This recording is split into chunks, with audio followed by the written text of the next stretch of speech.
people listen to his and make bomb threats. They are terrorists. Terrorists. All right? Matt Walsh is a f***ing terrorist.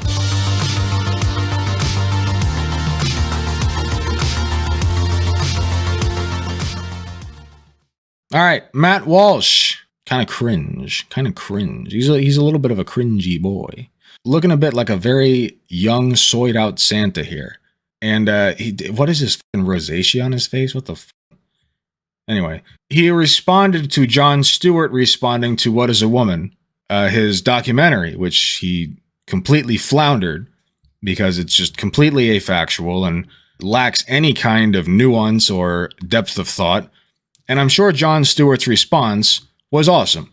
So we're going to now react to his reaction to Jon Stewart's reaction to What is a Woman. So without further ado. Well, last week was, you might say, eventful. It began with 3 major medical organizations calling for the prosecution of high-profile social media personalities who have been reporting on and criticizing so-called gender-affirming care. What he means is doing stochastic terrorism. Having extremely well-funded and powerful medical associations, not so extremely well-funded and powerful, unlike Matt Walsh, who famously is not well-funded or has any modicum of power at all. Single me out and call for my arrest would have been enough activity for 1 week, as far as I'm concerned. But very next day, Media Matters launched their most extensive hit piece against me yet in a transparent attempt to derail our campaign against gender ideology. Good. And while this was all going on, it should be transparent. It should. It shouldn't be like underhanded. Yeah, we should try to absolutely derail your whole campaign against trans people because it's disgusting and it's making people die or at least fear for their lives. We were also in the first week of our What is a Woman college tour, where throngs of protesters complained that my presence was destabilizing their existence and responded by defiantly singing Bohemian Rhapsody in a vocal performance that resembled the sound of 7,000 chickens choking to death all at once. And then came the big win on Friday, the capstone to all of these events. At the end of a week where I think our enemies thought that they'd landed a knockout blow, it was announced by Vanderbilt in a letter to state lawmakers that they would be pausing all gender transition procedures on minors. Yeah, fucking demonic. They caved. They surrendered. For perhaps the first time in recent memory, anyway, a left-wing institution caved to pressure from the right. Very rarely does that happen, but we beat them. Left-wing institution meaning, by the way, a hospital. A hospital. That's what that means. That's what Maddie here means by left-wing institution, is a hospital. Battle's not close to over. The fight continues, of course, as we now move on to make gender transitions on minors illegal across the entire state, and then we move across the entire country. But this was a major victory, and I think perhaps in some ways unprecedented. And we'll have much more to say about it in a few minutes. An unprecedented right-wing victory. Famously, the conservatives have never had any victories in the history of humanity. Very unprecedented indeed. The week was not over with the Vanderbilt news. That night, Jon Stewart opened the 2nd season of his Apple TV show. Even though nobody watched the 1st season, he got a 2nd season anyway. A little bit more of that left-wing privilege that he's... Because they got fucking docs and death threats? Yeah, it's almost like when you do stochastic terrorism, people fear for their lives and take drastic measures. Benefiting from. Most people didn't even know that the 1st season happened, but it did. Season 2, episode 1 comes along and focuses on the topic of gender. It is, in effect, Jon Stewart's response to our documentary, What is a Woman, and even features a brief clip of the film. The left has hailed this episode as the ultimate takedown of the conservative conspiracy theory that women don't have penises. It just demolishes all of us, we're told. So to begin the show... Wait, do women not have penises? What is he talking about? Of course women have penises. We all know this. We know this. We know this to be a fact. Women do have penises. What is he talking about? Wait, are you telling me women don't have penises?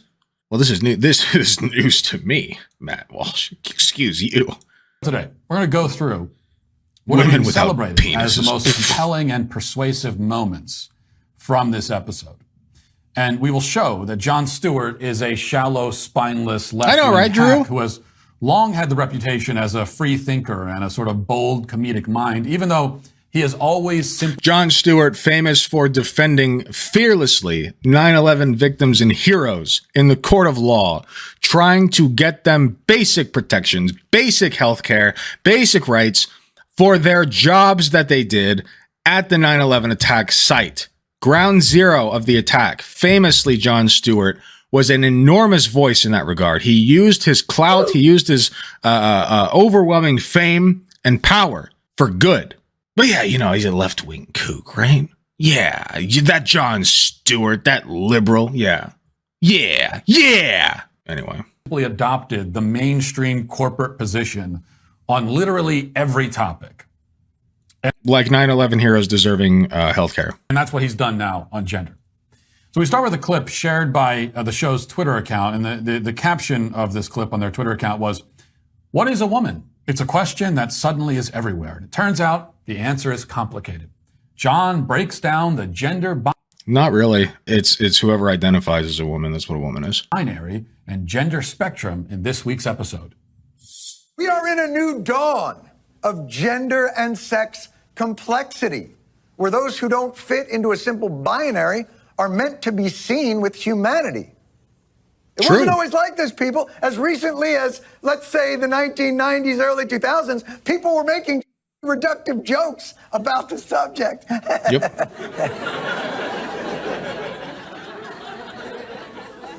What can I say? The joke rhymed. My mom is, in fact, a woman. It would be sad to see Jon Stewart apologizing for his past jokes, disavowing his previous belief that men can't have babies, and groveling for acceptance from a bunch of purple-haired 22-year-olds. But you must realize that Jon Stewart has always been a pathetic fraud. This is fully in keeping with his... Especially when he was, I'm going to hammer this in, when he was defending 9/11 heroes. Brand. It's famously a fraud for that. Sickening, stomach churning. Oh, this fucking video is where those goddamn idiots came from in my YouTube video. The one I did about Jon Stewart. This is where they came from. They're literally just regurgitating all this same shit in my comment section. It makes so much sense now. Christ. I had somebody saying, oh, well, Jon Stewart is doing it for attention. I'm like, yeah, he's a fucking celebrity. He's gonna be vying for attention, and he has a show he needs to pay for. Yeah. Part of this is an attention grab. Get the fuck over it, you goddamn snowflake. Guess what? Matt Walsh is also doing this for attention. I have no issues with people doing shit for attention, unless they're doing it the way Matt Walsh is doing it, because his brand is evil. It causes people to suffer. It causes hospitals, children's hospitals, to shut down because people listen to his shit and make bomb threats. They are terrorists. Terrorists. All right? Matt Walsh is a fucking terrorist. Display of self-debasement as revolting and perverse as watching someone eat themselves on camera, but it's exactly what you ought to expect from a lifelong shill. Let's continue. Any moment of progressive visibility will be met with a vicious backlash. There are two genders. I know, there are yes. two genders, and everyone knows it. Ain't but two genders.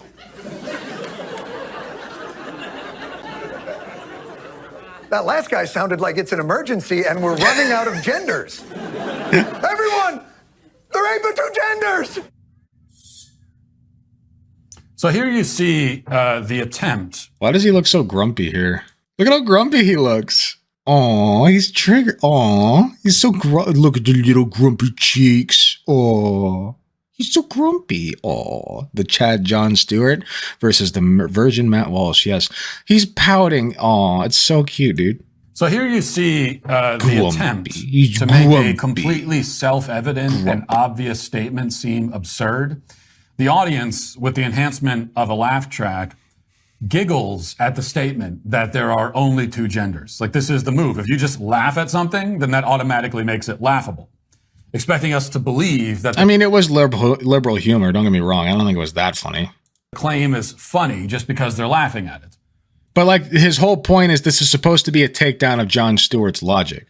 But they can't make this objectively correct statement funny by laughing about it any more than they can make a statement like, the world is round, or Jon Stewart is... But wait, the earth is round? Hold on a minute there, Matt. Common sense would dictate that if you look out the window, the earth is in fact flat. Does it look round? Does it feel round beneath your feet, Matt? Excuse you, sir. Just because... Oh, so some white coat tells you that the earth's round and you're just going to buy that? You're just drinking that Kool-Aid, huh? Oh, okay. Okay. So you'll drink that Kool-Aid, right? But the whole thing with genders, you know, maybe there being more than 2 genders because humans fucking made it up is cool and fine with you? Oh. Or not believing that is what's cool and fine for you. Got it. So we're just picking and choose what we listen to the white coats on. I got it. The lab coats. Is a gutless smirking slug funny by laughing about it? These are all just simply objective, self-evident. Don't get me wrong. I don't think it was that funny either. But like, that's really not the point. Funny at all. But let's continue along. The point is clear. The human race is defined by a simple binary, a black and white understanding. There are men and there are women, and never the twain shall meet. Trump is an alpha male. Well, okay, yes, there are obviously men who are more man than other men, but that's an aberration. Beta, gamma. Okay. There's an entire Greek alphabet, a continuum of masculinity. But that doesn't mean true. Cuck, Pajama boy, soy boy. Girly man. This is actually good. I hope the children are out of the room. Clearly, masculinity appears to be on a dimmer, not an on-off switch. But ladies are different. I was a big tomboy. These purple-haired angry freaks. Rabid feminist Cat lady. High rolling bimbos. Pretty girly girl. My God. What a cruise line buffet of the gradients in American gender expression. Awesome. I love them. Turns out there's a lot of non-binary happening between the binaries. This is John's whole shtick, by the way. He goes back to the Daily Show. Just play a clip of someone saying something normal and then mug for the camera like it's, you know, an episode of The Office. Just someone says something normal and you look at the camera like, and then that's the joke. It's like automatically. Wait, no. You're not going to address his core point. Like he's saying that even within the term man or male or masculine, we have a spectrum of how masculine you are. That's the point. Isn't he describing personality, which is separate from sex? Gender seems to be becoming a term to replace personality. It kind of is, and that's why people are gender abolitionists, like I am. The term, the idea of gender, it's like not a personality yet, but a lot of people do kind of come up with genders that match their personality and use it to describe their personality. How useful is that? Not really. Like at that point, we're just interchanging the 2 words. You might as well just ditch the word gender completely, right? So I kind of agree with you. Thing is now funny. But these are all just descriptions of personality traits. And something normal like wanting to get 16-year-olds pregnant. To describe No. You fail to understand. You're taking him out of context. He didn't say he wants to get them pregnant. He just said that that's when they're the most fertile. Come on. Don't OOC him like that. Don't do him dirty like that. He just said they're fertile at the ripe old age of 15 when their ova have just begun to menstruate or something, right? The same sorts of people. So how does this at all, even slightly, call into fresh as they come of the man-woman binary? Nobody ever said, John, that every man is exactly the same as every other man, or that every woman is the same as every other woman. Squares can also come in many different shapes and colors, and rather many different sizes and colors, not shapes. That's the point. A square is still a square. So you can color a different color. You can have a big square, a little square. There are lots of different ways you can describe squares depending on how you decorate them. But a square is still a square. You can do a lot of interesting things with a square, but you can't make it a circle, is the point. So is that really the best? I wonder if Matt Walsh thinks this is a square. What do you guys think? Is this a square? What do you guys think? Is this a square or a circle? It was saying squircle, but little do they know that there's nothing between square and circle. Squircle is actually an abomination of God, and anybody who claims that a squircle exists is actually anti-science and anti-biology. Anti-geometry, I might say, actually. This is not a geometrical figure that exists. In fact, you're not even seeing it right now. This is but a figment of your imagination. It's a leftist lie. I do honestly, though, wonder what he would call that. Curious. That Stewart can do, just like pointing out that there are different personality traits, different ways that you can describe individual men, different insults you can use against individual women. Is that it? Is that all you have? Is that what the left considers some kind of definitive smackdown of the gender binary? Surely he must have more in his arsenal. I mean, he doesn't, of course, but we'll keep watching anyway. That hasn't stopped the traditionalists from deploying their newest weapon in the culture war arsenal. I like how he associates insult with women. Gotcha question. The real basic question, what is a woman? Can you provide a definition for the word woman? For all of recorded history, people have known what a woman is. Yes! All of recorded history! Oh boy. It was simple. Until like a year ago. The answer to what is a woman has always been the same. It's a woman is a deformity that occurred in the ordinary course of nature. Oh man. I'm sorry, that's Aristotle. I apologize. I'm sorry. That's not good. What I meant. I meant I fucking woman love is a this. person who has no legal existence once married. I'm sorry. That's early American culture law. That's not right. No. Throughout history, it's not a gotcha question. A woman is 30 shekels. I'm sorry. He's rolling out the bangers, dude. Yes, John, those are different things that different people and institutions have said about women over the course of history. But what is your point? Aristotle and no. Those are legitimate responses to the question, what is a woman in those times that they lived in? From that time. If you asked, what is a woman, that might have been the answer. A woman is 30 shekels. Listen, just bear with me for a second. If you're like at the woman's shop and there are women for sale and you say, hey, what is a woman? And the shopkeeper then says, a woman is 30 shekels. I mean, just throwing that out there. Author of Leviticus and everyone else that you might name from ancient history all agreed on what a woman is fundamentally and physically. They all agreed that No. That's ahistorical as fuck, dude. No. All throughout history, there have been societies that have third and fourth and whatever else genders. All throughout history. Okay? This is not a ubiquitous thing. a woman can be defined because if they didn't, then they couldn't have said anything about women in the first place.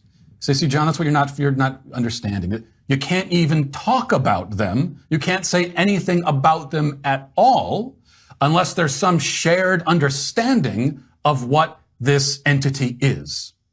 I wonder if Matt Walsh would consider this painting behind him orange or yellow, or maybe red. What do you guys think? What is this? I guess it's some kind of square, right? What is this square behind him? What color is it? Is it orange? Is it like rust colored? And green? Green is a good contender. There is a little bit of a green splotch there, I think. What color do you think you would say it is? I mean, clearly it's got to be like one color, right? We have to have a definitive definition for this color, right? This very clear and obvious color here. Fully green and blue. I don't know that I would classify it as green and blue, personally. But I do wonder if he would say it's yellow or red or orange. It's an interesting question. I mean, we have to have a shared understanding of these colors if we're going to communicate these colors, right?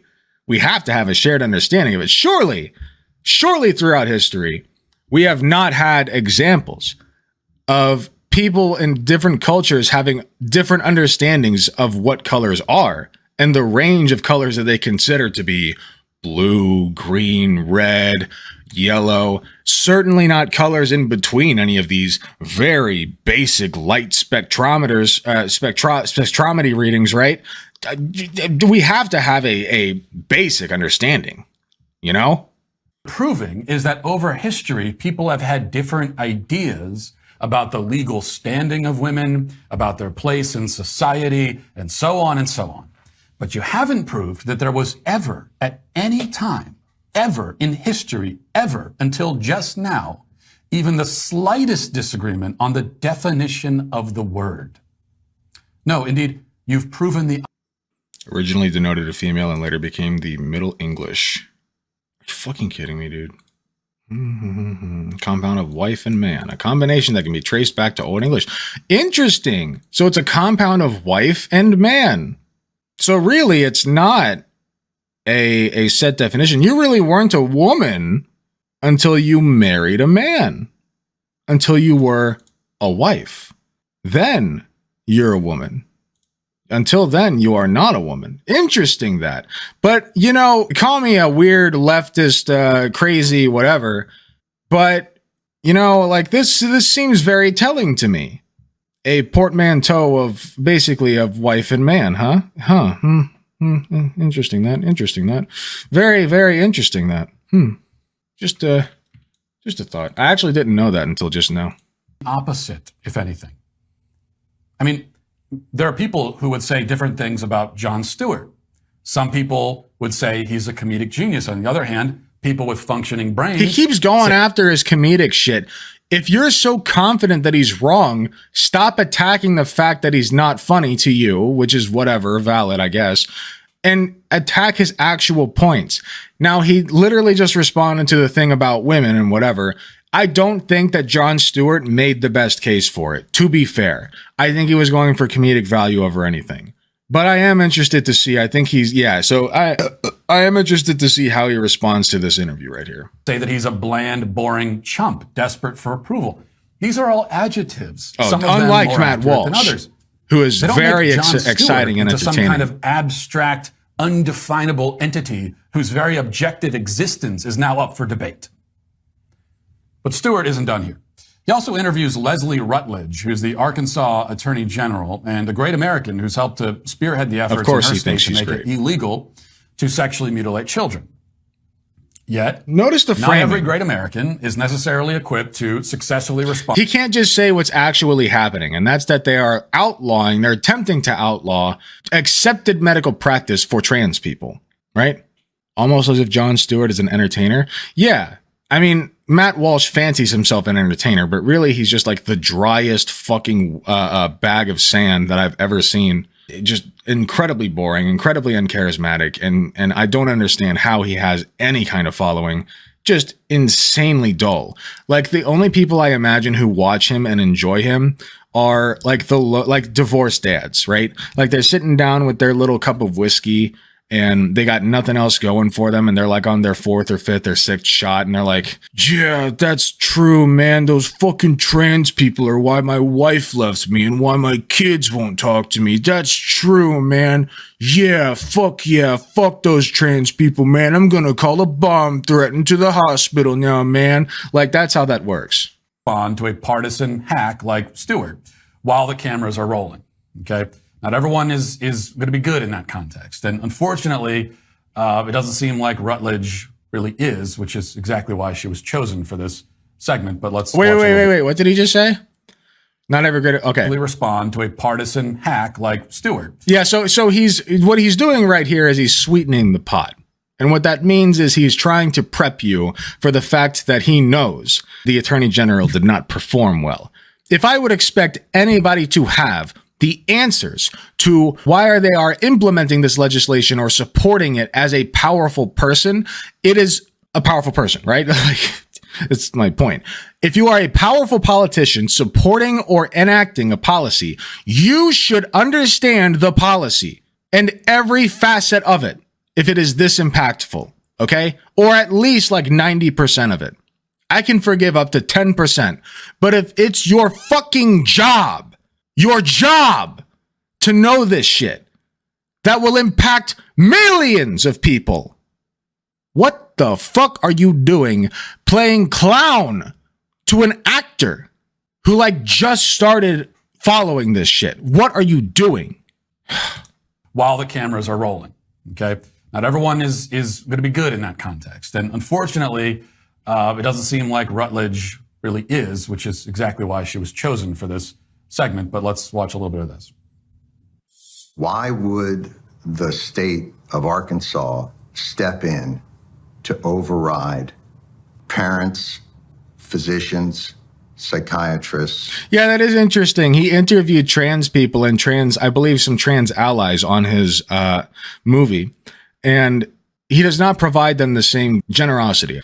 He does not provide that for those people who are very clearly unprepared for his approach, right? No, they don't get that generosity. Only people who agree with him, because that's what conservatives do and then project onto liberals. They have their little safe spaces and their special little ideas that they thought of themselves, and they're very special. Make no mistake, they're very special. They're so special, in fact, that they don't need any evidence at all, because their evidence comes from a higher power, brother, and that is God himself. God and Jesus Christ and the Holy Spirit speaks to me through my brain, and that is not a mental disorder, mind you. That is God speaking to me. And that's why it's special. Endocrinologists. But we're the crazy who have ones. Developed guidelines. Why would you override those guidelines? Well, I think it's important that all of those physicians, all of those experts, for every single one of them, there's an expert that says we don't need to allow children to be able to take those medications. That there are many instances where... But that's not true. You know it's not for everyone. There's one. There's true. These are the established. Well, I don't know that's not true. I don't know that. Then why would you pass a law then if you don't know that that's true? Excellent question. Well, I know that there are doctors, and that we had plenty of people come and testify before our legislature who said that we have 98% of the young people who have gender dysphoria, that they are able to move past that, and once they have the help that they need, no longer suffer from gender dysphoria. Just completely pulled that out of her ass, by the way. 8% Wow. without that medical treatment. That's an incredibly made up figure. That doesn't comport with any of the studies or documentation that exists from these medical organizations. God, what he is so medical snarky. association I are love you him. talking about of these doctors? Well, we have all of that in our legislative history, and we'll be glad to provide that to you. Okay. How can he possibly tear Jon that Stewart apart? was, of course, extremely careful about which conservative he invited to speak to him about this issue. The Attorney General. That would be the Attorney General of the state. The one that is trying to enact this legislation. That person. Yes, he was very careful about that. Yes. I would say that he was actually right on the money with who he was supposed to be talking to. Yes. Yeah. What do you mean? What do you mean? That's like the person to talk to. Yeah. Yeah, you should know the answer to what medical organizations testify if you're a fucking attorney general. Exactly. I give me a catty, snarky bitch and I need to tap into that. Yeah, for sure. I think Jon Stewart does it so effectively because he has the answers. If you have the answers and you're not like raging or whatever, then yeah, you can absolutely do that. It's so stupid. Yeah, of course he's going to fucking pick the attorney general. I don't think I'm inflating myself in any respect by saying that I am primarily the one who's brought the what is a woman question to the forefront, and yet Stewart didn't reach out to me for an interview. If he had, I would have eagerly accepted. And here's how I would have... Matt Walsh, I'm right here. Hey, I'll interview you, buddy. I'll give you a good interview. We'll have a good time. Responded.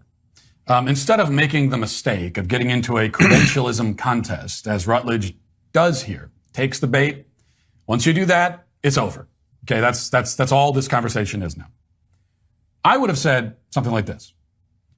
Jon, you're coming out of the gate with appeals to authority because you don't have any thoughts of your own. What? No. What do you mean appeal to authority? This is so funny. Appeal to authority is a fallacy when the authority you are appealing to is not actually factually based, right? So he's appealing to actual data from these authorities. Data. Okay, that's not an appeal to authority fallacy. It's a fallacy if I say, look, Matty boy, I'm a mental health care professional. I know what I'm talking about. Trans rights, right? That's appeal to authority. I did not actually make any argument. I didn't actually back up any of my points with statistics or facts. All I did was say, listen, you got to trust me because I'm a mental health professional. You got to trust this guy because he's a mental health professional too. We don't have any data. Just trust us, bro. We got the certification, bro. Look at our licenses, bro. That's appeal to authority fallacy. Now, if you were a smart person, you would understand that. But Matt Walsh, unfortunately, is a little bit smooth-brained, okay? He sanded out all the creases so that it's nice and smooth. He's not too smart. He's not too smart. So it's the first problem. There was a time when a similar appeal to authority could have been used to prove that the earth is the center of the universe, or that bloodletting is the cure for every known disease. So since we thought that the earth was the center of the universe, which by the way was based on biblical analysis, something which, may be a good thing for Matt Walsh to look into, being a Bible thumper himself. Since then, we've come up with this little thing called the scientific method. And basically what this entails is that we have these things called hypotheses and tests. All right. Now, when you have a hypothesis, Matt, you test it by doing experiments. And these experiments have several things. You have the control factor, you have the control variable, what is it called? I can't think of the names of them right now. But you have these different variables that you use to come to a conclusion about something, right? And you do these tests over and over. I mean, you guys know this shit. This is basic, like 5th grade shit. You learn the scientific process in like 5th grade, okay? And since thinking that the world was the earth was the center of the universe, we've come up with a scientific method to prove things and disprove things, okay? That's how that works. Smooth brain is an actual medical thing. Technically speaking, every point in this universe is the center of the universe. That's not true because we consider the universe the entirety of the mass that exists, and mass does not exist everywhere. So, okay, there was a time when every medical expert in the world would have told you that if you want to cure any disease, cut yourself open and bleed it out. In this case, your brain... I wonder how many of them use the scientific method to come to that conclusion. Appeals to authority are even more asinine. By the way, what he's doing right now is basically just saying that you shouldn't trust any medicine ever. I could literally use this argument to say, why would you trust cancer treatments? Don't ever get treated for cancer, forehead. Cut the cancer out of yourself, forehead. Use a knife and just chop off the tumor, forehead. Oh, you have lung cancer? Better stick a knife down your throat, forehead. Don't actually do that. I'm not saying that you should do that. Please don't do that. I'm saying that that's what Matt Walsh would have you do because he's a fucking moron. I can't believe I thought this guy was smart. I take it all back. I thought that he was smart. I think that he's smart in that he knows what he's doing. I think that he's very, very, very stupid when it comes to his way that he does it. He's so stupid. Because the authorities you mention all have an obvious financial stake in the very medical practices you're seeking to justify. So here's what I would say to this. Matt Walsh, I thought you were a capitalist. Are you saying that the profit motive for medicine is bad? Is that what you're telling me? Listen, Matt, if you're insinuating that we should have universal health care, first of all, welcome, socialist brother. Welcome, comrade. I mean, power, right? But second of all, yeah, I agree. The profit motive is bad, okay? We should get rid of it, especially in healthcare. But if your issue is with the profit motive, I find it interesting that you're fine with doctors taking your money for like a knee replacement. But when it comes to trans treatments, suddenly they're lying about all of it? Of all the things that they could have lied about, why didn't they just take a brick and say, listen, we're just going to scan this brick over your face to get rid of the toxins, like so many of the fuckers do on the internet, right? They say, listen, we'll just take this brick and rub it on your skin and it will remove the toxins. I'm making this shit up as I go, but this is not a far cry from what people actually do. These are real tricks that people will use to make money and fool people. And it's a scam, okay? In medicine, there is a profit motive, and that's bad. But that's not exclusive to trans healthcare. That's ubiquitous. So what you're telling me is that people who make millions of dollars mutilating kids all say it's a good idea to mutilate kids. Wow, breaking news. The tobacco industry also has funded studies showing that smoking isn't so bad for you. Will you be citing those on your next show, John? Yeah. Show me where the funding is coming from these medical institutions that run these tests, okay? It's not coming from someone like Big Tobacco, okay? And I'm sorry, but the data speaks for itself. If you have better data, Matt, I'd love to see it. Show me the data. Something that preferably that's not the fucking Heritage Foundation. Because they cite like 2 fucking doctors and both of them are religious hacks. Gone where no man has gone before, but not for lack of trying. But this is all beside the point. The burden of proof is not on me to explain to you why we shouldn't castrate and sterilize children. No, it's absolutely on you because we have evidence stating, by the way, castrate and sterilize is a mischaracterization of what's going on.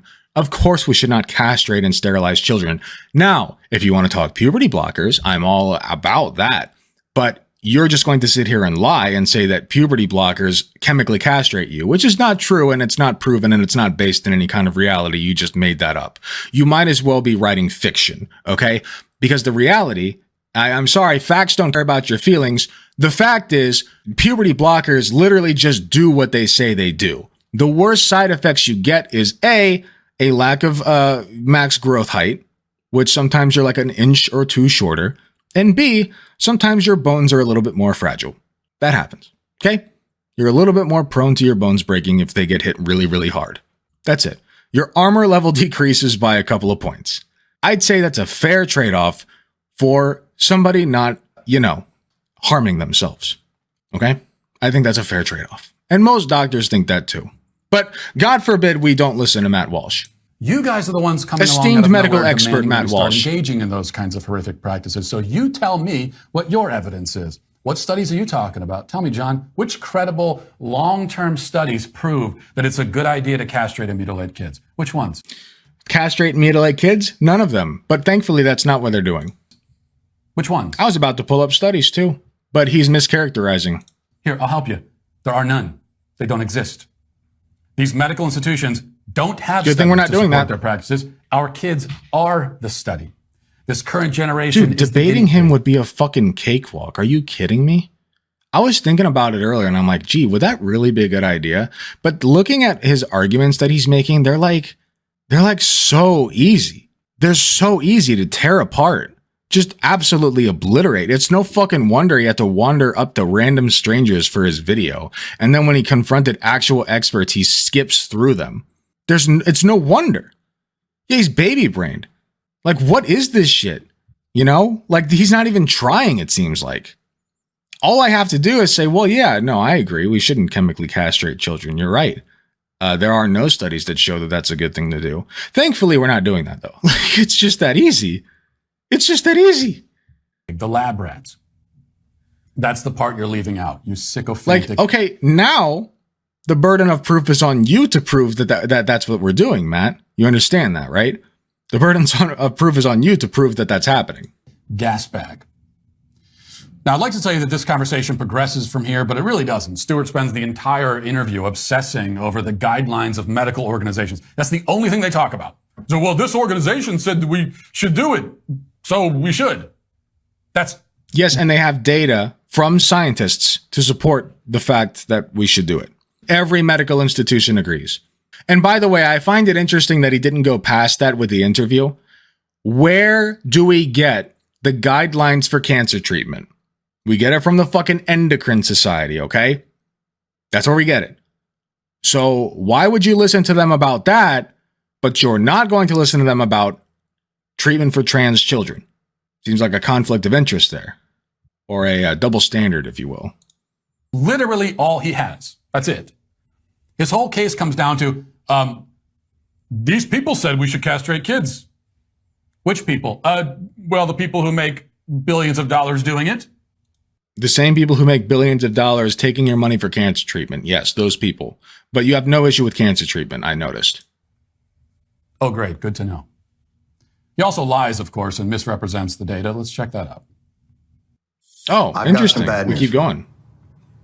Parents with children who have gender dysphoria have lost children That is true. to suicide and depression They absolutely because it's have. acute.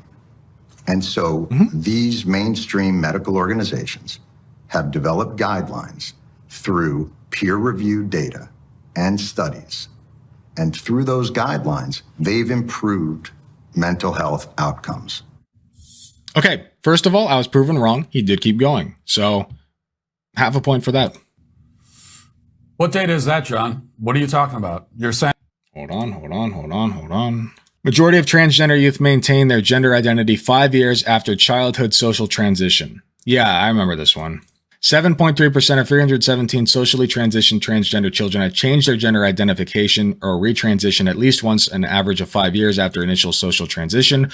Most youth continue to identify as binary transgender youth, 94%, within the 5-year time frame, including 1.3% who retransitioned to another identity before returning to their binary transgender identity. About 2.5% of the youth came to identify as cisgender and 3.5% as non-binary, according to the study to be published in the August 2022 Pediatrics. Basically, this is saying what we're doing kind of works.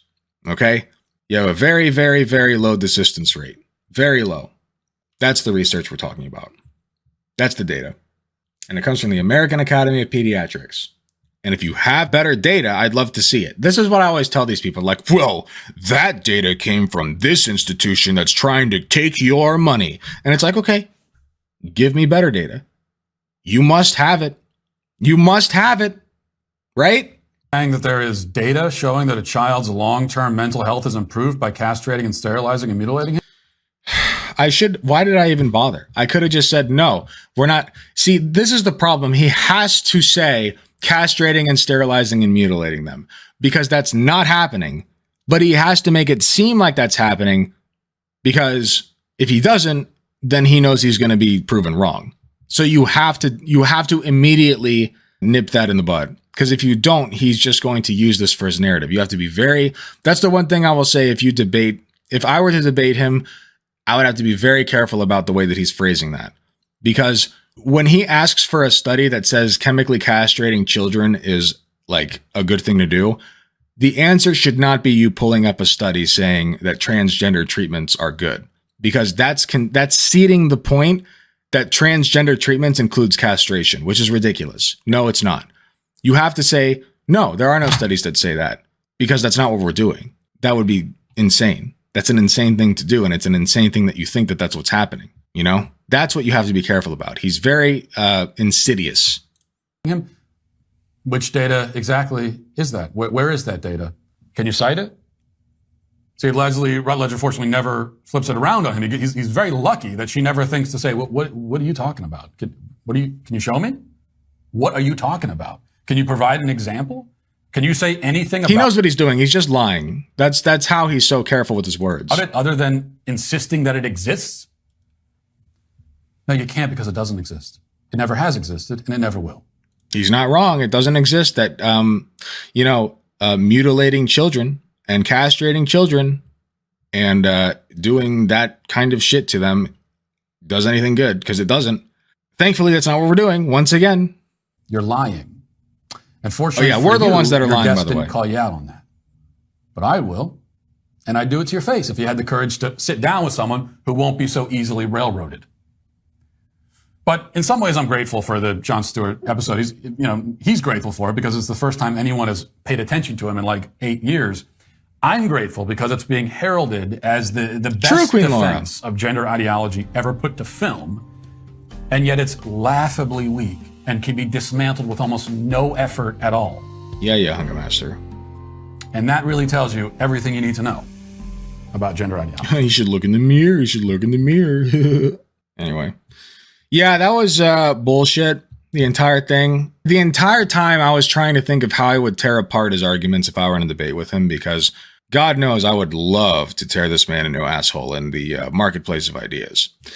But I don't know if that's like a possibility. Because I went viral on Twitter, I'm thinking it could be, but only if people only if people make it known that I am openly calling him out. So I would say clip that thing that I made in the last segment and, share it around and make it known that Matt Walsh is too afraid to debate Alec Gunter, the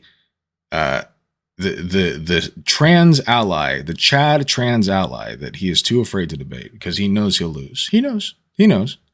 He would not. I think he would lose to Jon Stewart too, for the record. I think that Jon Stewart would obliterate him like into the next dimension. I would love to see him try to debate Jon Stewart. So anyway, thank you guys so much for watching. If you are watching this on YouTube, be sure to click like and subscribe. Hit the bell if you want to see more, if you want to be notified when I upload, I should say. And leave a comment for me. Leave a nice, lovely comment. Tell me what you thought about the video. Tell me what you think about Matt Walsh. Tell me all those nice, lovely things that you think about him. Leave nice, loving, generous comments for him. Okay? And do that. And while you're doing that, I will say my goodbyes, and I will see you in the next video.